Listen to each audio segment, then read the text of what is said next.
I took my sister's place at the altar to marry the city's most powerful tycoon, Sebastian. But 6 months in, he still refused to touch me. My heart grew cold. I was fed up and ready to file for divorce. But then, by sheer accident, I overheard a conversation between him and his boys. Some guys are absolute sex freaks, heavy cravings, but they repress it because they're terrified of scaring their innocent little wife. I won't name names. Women can't resist temptation, Seb. If you keep playing the monk, your wifey is gonna run off with someone else and you'll be too late to cry about it. The man being mocked simply took a calm sip of his whiskey. If I can't give it to her, maybe someone else can.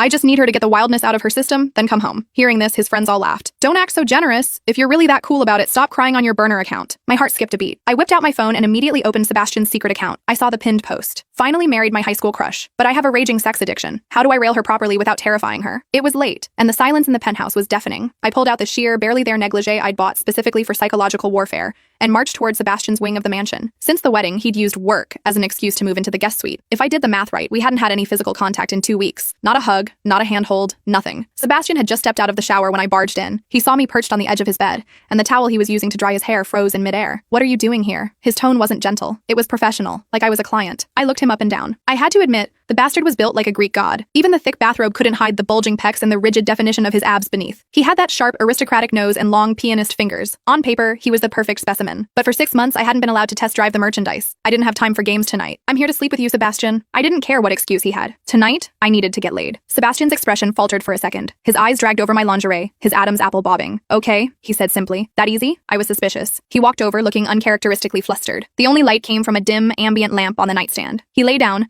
the scent of cold water and expensive soap washing over me. My mind was already in the gutter. My hand slid down to his waist, feeling the heat. Sebastian went rigid. He froze, then slowly lowered his gaze. His voice was raspy in the dark, straining. Do you want me to help you out? Before I could answer, he pulled away, opened the nightstand drawer, and unlocked his celibacy kit. My arousal died instantly. I knew exactly what was coming. He was fulfilling his husband duties, but not with his body. He was treating me like a clinical task. It pissed me off. Every single time. His crotch was like Fort Knox, locked down tight, wasted potential. When I saw him pull out the finger cots, my face went dark. I snatched the box from his hand and chucked it at his chest. Help me? You stick in the mud prick. What the hell can you do with your fingers that I can't do myself? I was shouting now, my voice shrill with sexual frustration. The dim light hid his expression. I could feel his pitch-black eyes burning into me, intense, hot, maybe even a little confused. The humiliation hit me like a wave. If you can't get it up, Sebastian, just say so. You aren't the only man in New York with a dick. I can find someone else who actually knows how to use one. If we were married, why did it always feel like he was doing me a charity favor? That's not what I mean. Sebastian's voice was dry, cracking, but he didn't make a move. He didn't cut my face, didn't kiss me, didn't throw me on the bed. Strike 3. I grabbed my silk robe off the floor, stood up, and slammed the door hard enough to shake the walls. I was at my best friend Harper's apartment, drowning my sorrows. My phone was buzzing aggressively on the table. You gonna get that? Harper asked, lighting a cigarette. I downed my drink, the alcohol burning my throat. I grabbed the phone and turned it off. Why doesn't he touch me, Harper? I groaned. Maybe he's gay? I shook my head. In high school,